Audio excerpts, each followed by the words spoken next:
थोड़ा पहले सांस ले ले।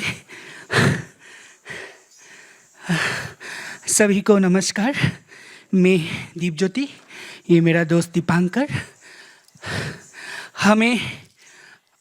हमने जो सीखा था बचपन से आज तक, जो गुरु ने हम लोग को दिया था, हर कोशिश की कि एनसीपी में आके आप लोगों के सामने कुछ कर पाओ।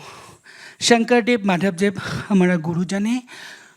आज जितने हम लोग किए ये सब आइटम सब उनकी रचना, और हमें बहुत अच्छा लगा। आप लोग हमें अच्छे से इतनी इंकरेज किए और आके और हमें डांस करके और अच्छा लगे। पूरा हॉल पैक है। आशीर्वाद कीजिएगा कि हम दोनों और कर पाए और आगे लेके जा पाए डांस फॉर्म को। और इसके ज़रिए मैं एनसीपी में हर कर्मकर्ता, हर जितने इसमें जुड़े हुए हैं सभी को हम धन्यवाद करते हुए फिर से आप लोग को बहुत बहुत धन्यवाद, और आप लोग का प्यार हमारे सर आँखों पर। धन्यवाद।